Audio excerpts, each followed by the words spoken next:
Alhamdulillah, wasqarala ni'amillah, wala haula wala quwata illa billah, asyhadu an la ilaha illallah wahdahu la syarikalah, wa asyhadu anna Muhammadan abduhu wa rasuluh alladzi la nabiyya ba'da. Suatu filah di hari Jumat yang merupakan rajanya para hari, Sayyidul Ayyam, kita bertemu lagi dalam majelis ilmu yang kita akan meneruskan pelajaran akhlak. Insyaallah sebelum saya nanti ke luar kota, kita ada 2 pertemuan lagi ya, hari Ahad dan juga Senin ya.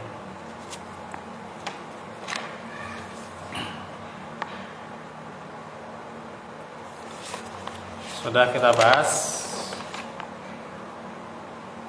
3 dalil dari Al-Quran,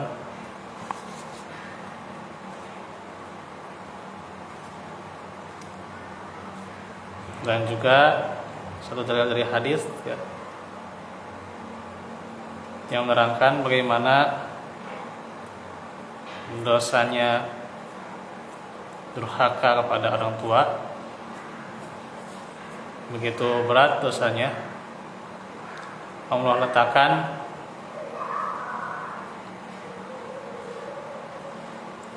dosa itu dalam dosa yang besar setelah kesyirikan.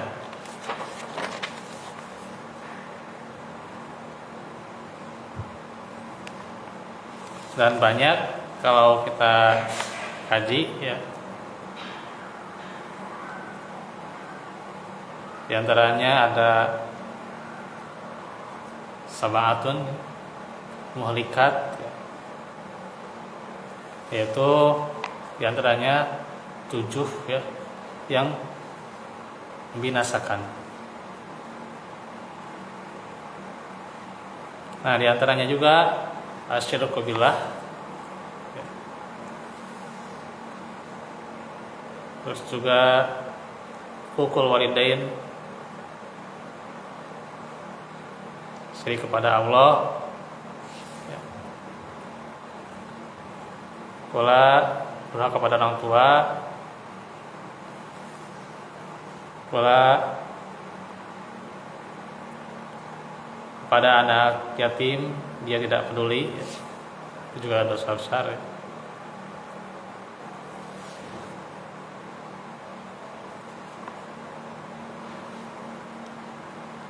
Termasuk juga minum khamr, riba,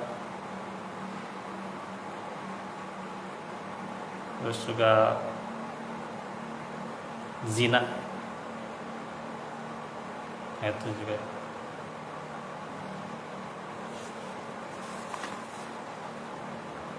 Nah, hadis yang kelima, ke-6, 7 ya. Kita 3 hadis dulu ya.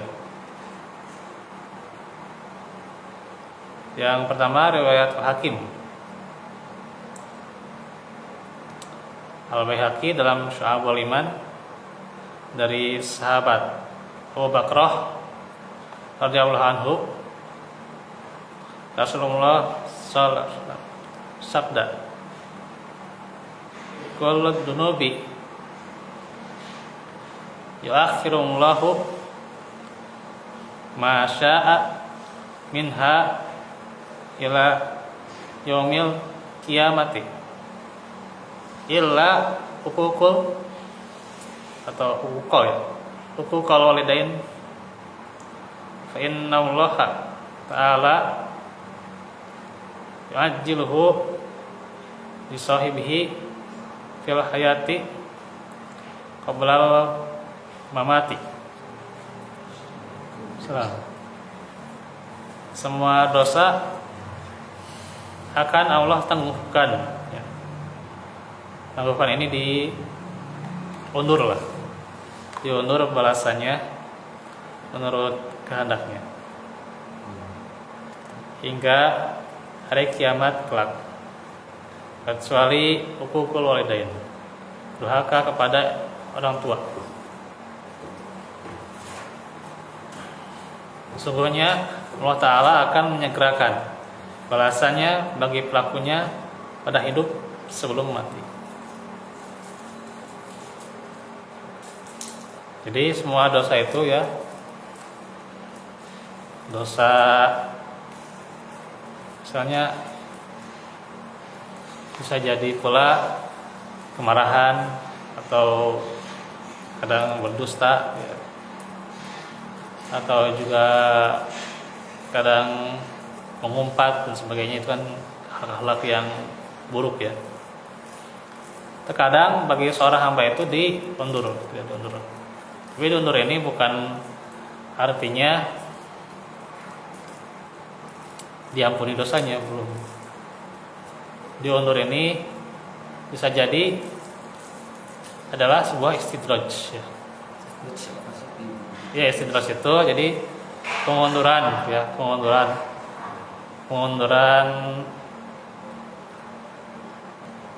apa, siksa ya, pengunduran siksaan. Tapi nanti pas waktu di saat waktunya itu ya, waktu siksaannya itu ya, atau akibatnya itu Allah balas dengan balasan yang setimpal. Beda kalau misalnya orang berbuat dosa sempat bertobat, ya mungkin akibatnya juga tetap berakibat ya, tetap ada balasannya. Hanya Allah ditangguhkan pula hanya nanti melalui musibah ya, melalui musibah dia diampuni ya. Kalau orang yang kadang berbuat baik, kadang berbuat dosa ya, tapi bertobat dia ya gitu. Tobat nasuha ya. Tapi kalau dia tidak sempat tobat, kemudian juga dia melakukan sebuah dosa ya, dan terus menerus ya, terulang lagi ya, maka terkadang Allah tangguhkan sampai nantinya siksaannya itu sangat endeng-endeng lah gitu, sangat perih lah gitu ya, gitu. Sudah jatuh tertimpa tangga itu kalau bahasa sekarang itu, sangat membinasakan gitu ya. Tapi kalau di akhirat itu tidak sampai bertobat di dunia.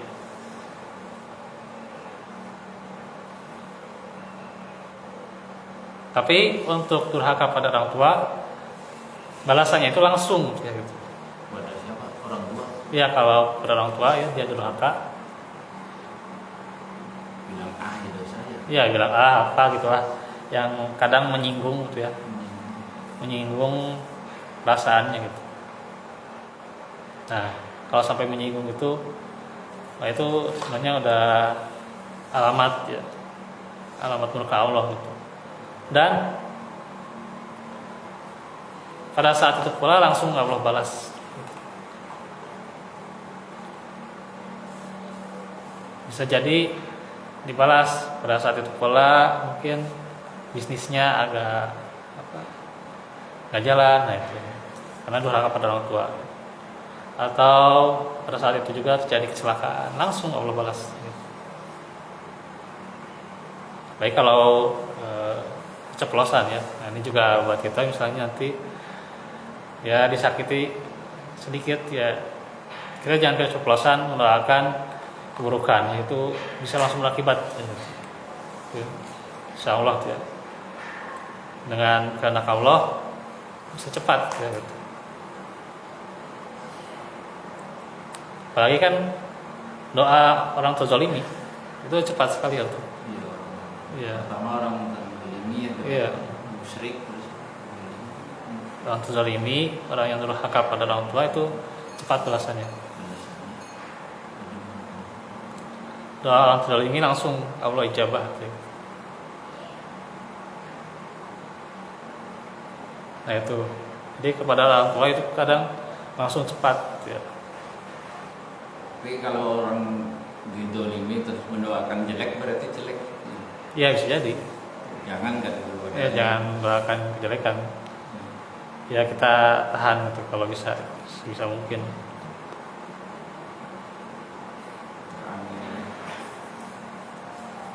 Karena dosa itu ya sungguhnya Allah Ta'ala menyegerakannya ya, bagi pelakunya. Kadang suatu hidupnya langsung dibalas.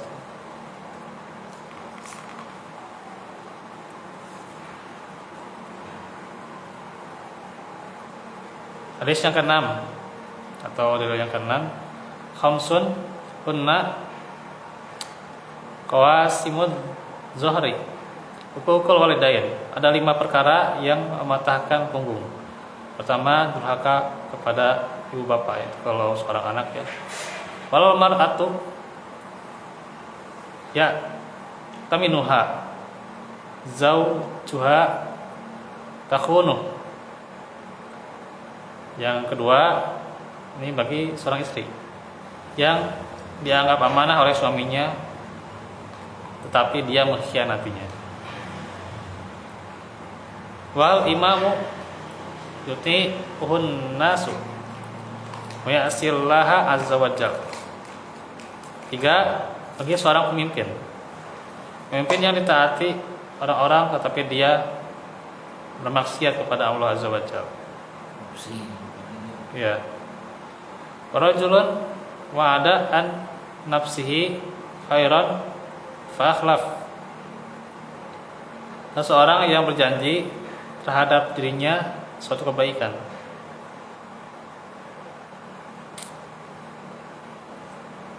tapi dia tidak menepatinya, dia mengingkarinya ya. Wa tiradul mar'i fi ansabin nas, dan mencelanya seseorang terhadap turunan orang lain. Dia sudah bahaya dari sahabat Abu Hurairah radhiyallahu anhu.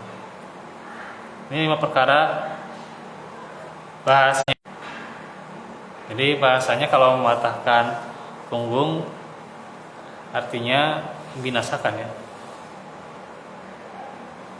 Cuman ini dimisalkan ya.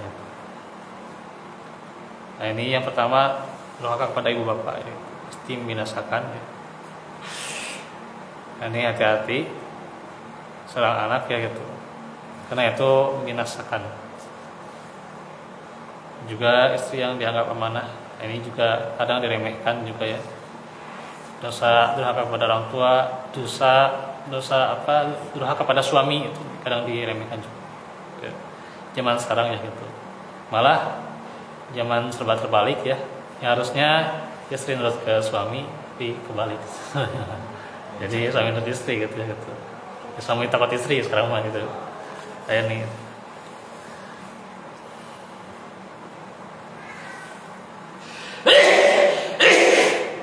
Sampai ya kejadian ya, ada seorang ikhwan yang melarang istrinya itu bergaul dengan perempuan yang lain ya gitu, yang dia cenderung berkata kurang baik pada suaminya gitu. Suatu hari memang si istrinya melihat si temannya itu ya, dia ngomong ya berkata kurang baik pada suaminya gitu. Tapi alasannya gini lah, kalau nggak diginiin kata si perempuan itu ya, nanti kalau kayak gini lah kan gitu. Nah, gitu. Jadi itu ada alasan-alasan kayak gitu gitu. Ya ini kadang diremehkan ya. Karena sebenarnya bukan mengecilkan peran seorang istri ya. Luar biasa peran seorang istri, apalagi kalau seorang ibu ya. Kalau dia biasa, hanya rasa hormat pada suami itu. Bahkan kan kata Nabi, kalau diinginkan sujud ya, diperbolehkan sujud ya. Ya dia harusnya si istri itu sujudnya kepada siapa? Pada suami. Nah, Oh, dulu kalau biar aku sujudnya di pangkuan gimana gitu. Anak-anaknya gitu. ya itu mah Allah alam. Lain sujud gitunya, sujud karena pangkuan nyium bangku gitu. Orang tua duduk di kursi kan. Iya. Gitu. Ya, tetapi jangan sampai sujud ibadah gitu. Kalau sujud ibadah kan pada Allah. Kan seperti ya sujudnya malaikat pada Adam ya gitu. Itu kan bukan sujud ibadah ya gitu. Kan sujud ketaatan saja karena diperintah oleh Allah. Tapi ini Nabi kalau saja Allah misalnya perbolehkan sujud ya si istri kepada suami. Ya. Karena besarnya peran seorang suami ya, dia yang capek-capek ya, rela gitu ya, sampai berlelah-lelah kakinya itu ya sampai rusak gitu ya, karena dia mencari nafkah. Iya. Walaupun terkadang kecil penghasilan, nah kadang istri itu ngedumel. Nah itu yang jadi nggak baik sebenarnya peran saya istri itu harusnya lebih menenteramkan ya, bukan ngedumel ya. Ya, kalau ngedumel si suaminya ada kesalahan, ya kesalahan kecil aja sebenarnya kayak coba dengan cara yang baik-baik ya gitu. Bukan dengan cara yang menyinggung suaminya juga. Itu yang kadang ya cara adab nasihat kepada suami ya, bukan dengan cara yang bisa membuat hatinya gundah gitu. Karena kalau nanti gundah nggak tenang si suami ya berat juga gitu.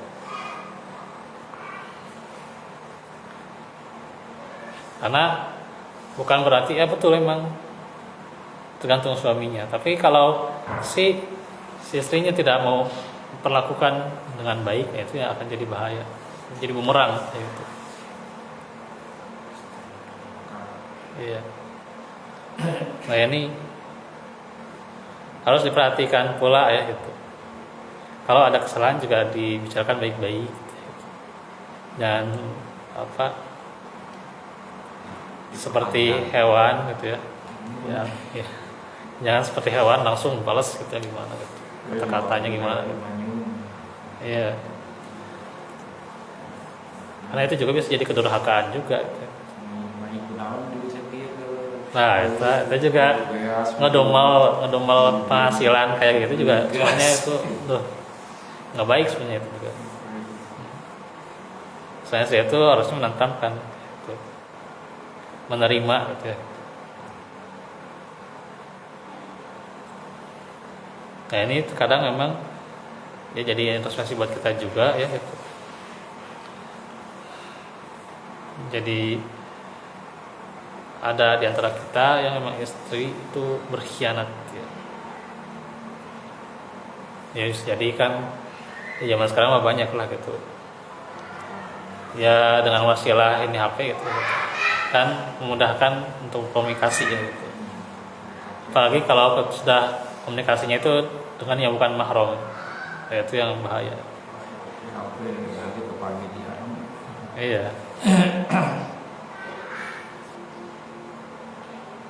Maka emang kita harus introspeksi ya, bagaimana kesetiaan kita gitu ya. Memang berat di waktu itu ya gitu. Apalagi emang kalau kita kadang butuh lebih ya tambahan buat kitanya ya. Atau pula emang kitanya butuh hiburan dan sebagainya, kadang dia belum bisa menghibur itu ya. Maunya dihibur doang gitu ya. Itu yang kadang jadi ujian lah gitu. Memang tempatnya dimanja gitu, cuman kan tetap bahwa ya salah juga orang kalau mengatakan bahwa wanita itu harus ditaklukkan, tapi apakah laki tidak ditaklukkan juga gitu ya. Ternyata ada juga kode-kodenya harus melakukan laki-laki ya gitu. Itu nanti bisa lebih jelas lagi ya, diterangkan di sesi yang lain ya. Terus juga dosa yang ketiga, pemimpin yang dia juga bermaksiat ya. Dia ditaati ya pemimpin itu, tapi dia bermaksiat. Ini juga dosanya besar, apalagi pemimpin sebuah negara ya, sebuah wilayah, ya, RT RW, ya, kelurahan, kecamatan, ya. Atau juga jadi apa, wali kota, itu. Nah, itu wali kota, terus juga atau jadi gubernur ya, provinsi, itu berat sekali. Ya. Kalau sudah benar-benar berbuat maksiat, ya, itu. Tapi dia ditaatin, ya. Maka dosa si rakyatnya ya dia yang menanggung juga gitu. Kalau maksiatnya itu bareng-bareng berarti berjamaah, ini dibagi-bagi berarti. Iya dia yang nanggung soalnya gitu. Ya kalau kepala kan biasanya sok beri hadiah, yang juga di mana? nah itu juga apalagi itu ya. Terus juga orang yang mengingkari janji ya gitu. Dan mencela keturunan orang gitu. Ini juga bahaya ya. Jangan sampai ya mencela keturunan. Misalnya keturunannya bukan keturunan yang bangsawan, bukan keturunan yang kaya, dicela gitu ya, di hardik gitu ya gitu, dicemooh. Ini keturunan miskin lah gitu. Nah, itu juga dosa besar tuh ya.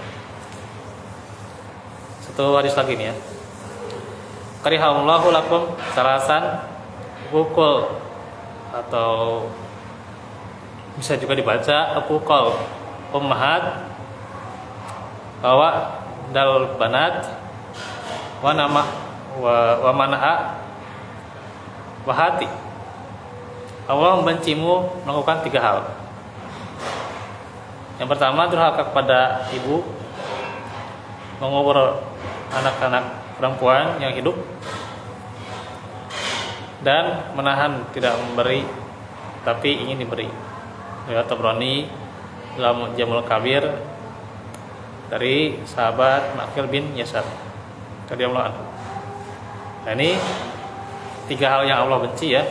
Artinya tidak suka dan juga mengundang kemurkaan Allah ya. Sebab ini kan Allah yang benci ya gitu. Ibu ya, sama ibu. Ya, pertama durhaka kepada ibu. Harus hati-hati ini ya. Ya, harus sopan, terus berbuat baik ya kepada ibu ya. Ibu Ya. bapak. Kalaupun misalnya ada sesuatu yang kurang setuju atau kurang mengenakan, ya bicara dengan baik-baik juga gitu ya. Tidak dengan menghardik atau membentak gitu ya, dan sebagainya. Yunus kan masih itu ngebayang sama ibunya gitu kemarin. Apanya? Sering bentak-bentak sama ibunya. Ya nggak baik sebenarnya. Yunus kan penyakit apa itu? Apa? Air. Oh iya ya. Ya harus diajarin. Dia harus diajarin apa? Ya. Hah? Di Malun wilayah. Ya kadang memang ada posisinya emang ya di beberapa ini ya. Ya seperti AKB lah. Anak itu kan ada yang AKB, ada yang memang dia si akalnya juga kurang atau bagaimana gitu. Yang ringan gitu lah, ringan. Iya, boleh juga kita memaklumi. Terkadang si anak itu kan keras, ya gitu, atau tegas kepada ibunya. Ya kembali lagi pada kitanya juga, gitu. Kembali lagi pada kitanya. Kadang apakah kita juga emang berlaku keras atau enggak gitu. Itu kan pasti akan jadi paham yang memang pasti akan dapat lah gitu, akan mengena lah cepat lah gitu. Saya juga merasakan oh ini nih cara orang tua saya, ya saya berarti harus gitu juga kan gitu. Nah makanya itu kan di waktu pertama saya bahas itu juga. Dibimbing ya. Ya harus dibimbing, dibina gitu. Ya sedikit ya ke anak ya harus lebih lembut lah gitu. Apalagi kalau anak mah dia itu sesuatu yang luka atau sesuatu yang nggak enak itu bakal membekas terus. Beda dengan orang tua kan langsung maafkan gitu ya gitu. Udah anak ya, kadang gitu ya. Orang tua itu kan langsung memaafkan. Tapi kalau anak terus membekas sampai kapanpun terus membekas tuh. Ya, itu kadang kitanya yang kena.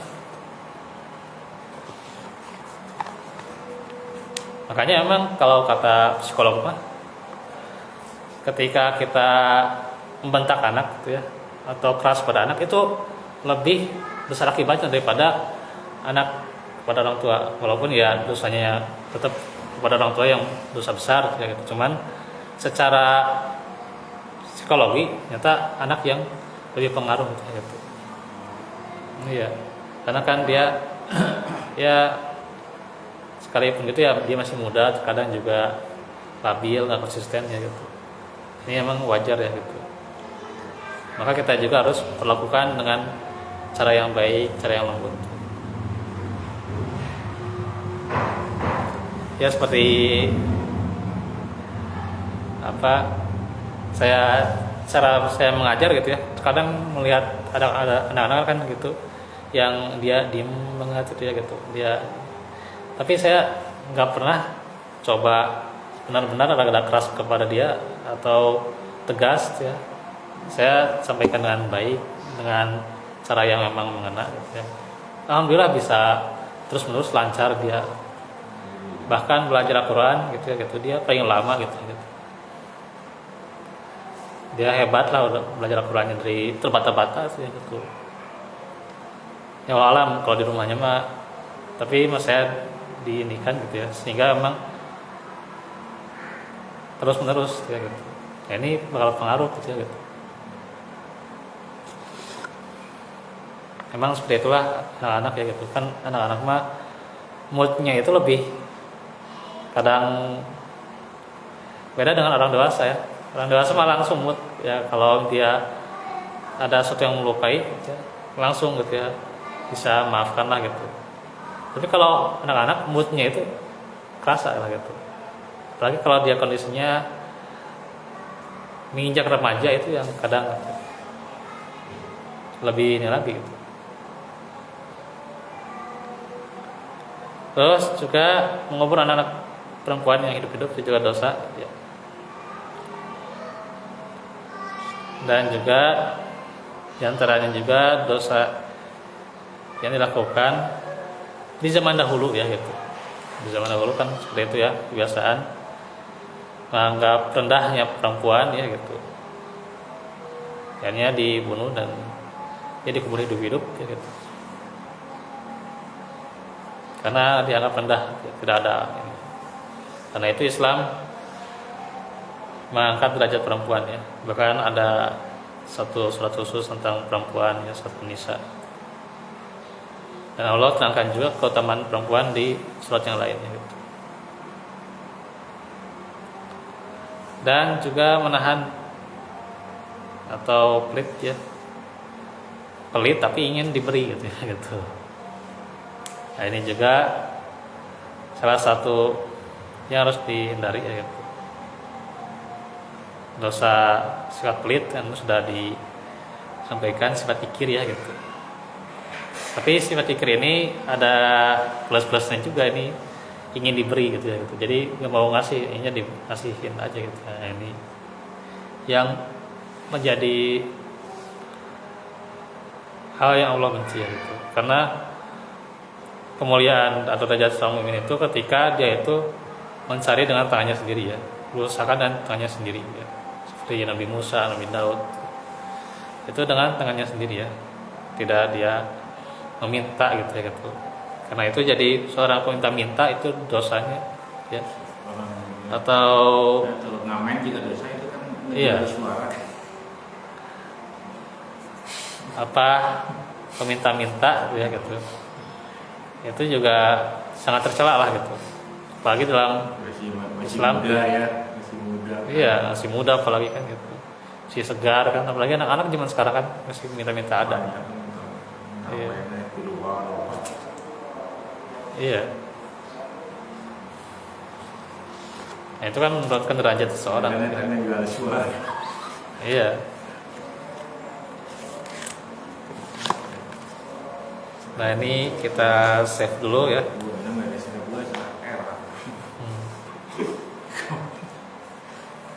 Sampai dalil ke-7 aja dulu ya. Nah kita 2 pertemuan lagi karena saya nanti mau ke Cilegon hari Selasa ya. Jadi nanti hari Ahad ya pada sholat zuhur insyaallah. Terus juga hari Senin juga sama pada sholat zuhur ya. Jadi 2 pertemuan lagi sebelum saya ke Cilegon. Cuman 3 hari aja dah di sana. Ya ada undangan pernikahan ya. 3 hari di Selasa, Rabu, Kamis ya. Besok Sabtu libur. Hah? Besok lima libur. Besok libur. Ya, jadi masuk lagi Ahad, ya, Ahad sama Senin. Pada asar. Pada pada duhur paling. Hah? Pada duhur. Benar. Ya. Ada waktunya Pak kalau duhur? Insyaallah ya. Ya kalau nanti saya bisa dikondisikan mau asar di waktu hari Ahad sih bisa aja nanti ya. Tapi nanti lihat dulu kondisinya. Ya paling ya untuk saat ini ya pada sholat zuhur dulu ya. Walafu minkum barakallahu walakum subhanaka wa ta'ala. Benar. Assalamualaikum.